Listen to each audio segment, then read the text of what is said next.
রাত নামার আগেই কিয়েভের ব্যস্ত পার্কিং লটে নেমে এলো নিঃশব্দ মৃত্যু। গুলির শব্দে ছুটে এলো আতঙ্ক, আর মুহূর্তেই মিলিয়ে গেল আত্মাই। ইউক্রেনের রাজধানীতে গুলি করে হত্যা করা হয়েছে এসবিইউ এর শীর্ষ কর্মকর্তা কর্নেল ইভান ভেরোনিচকে। পার্কিং এলাকায় নিজের গাড়ির পাশে লক্ষ্যবস্তু হন তিনি। একাধিক গুলি ছোড়ে এক অজ্ঞাত হামলাকারী, যার মুখ আড়াল ছিল ক্যামেরা থাকার পরেও। হত্যার এই সিসিটিভি ফুটেজ এখন ভাইরাল। সংবাদ সংস্থা রয়টার্স যাচাইকৃত একটি সিসিটিভি ফুটেজে দেখা যায়, বৃহস্পতিবার সকাল ৯টার একটু পরে কিয়েভের দক্ষিণাঞ্চলীয় হোলোসিইভস্কি এলাকায় এক ব্যক্তি একটি ভবন থেকে বের হয়ে গাড়ির দিকে হাঁটছেন। সঙ্গে একটি প্লাস্টিকের ব্যাগ এবং কাঁধ ব্যাগ ছিল। ঠিক তখনই আরেকজন ব্যক্তি দৌড়ে এসে তার দিকে গুলি চালায়। হামলাকারী একটি পিস্তল ব্যবহার করে এসবিইউ কর্মকর্তার শরীরে ৫ বার গুলি চালায়।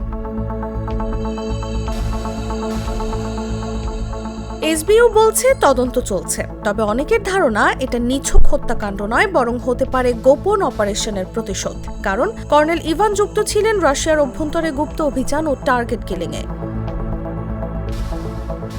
২০২৪ সালের ডিসেম্বরে রুশ জেনারেল ইগোর কিরিলভ এবং চলতি বছরের শুরুতে মস্কোয় জেনারেল ইয়ারোস্লাভ মোস্কালিক হত্যার সাথেও ছিল ইউক্রেনের এসবিইউ এর সংশ্লিষ্টতা, যদিও সরকার তা কখনো আনুষ্ঠানিকভাবে স্বীকার করেনি।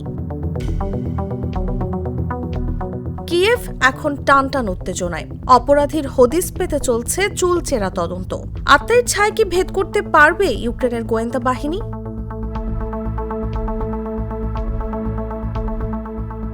নিউজ ডেস্ক, জাগো নিউজ।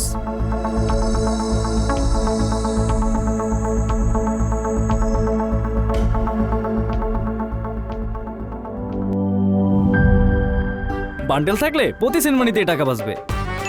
বিকাশ সেনমানি বান্ডিল কিনে জিতুন প্রতি লেনদেনে।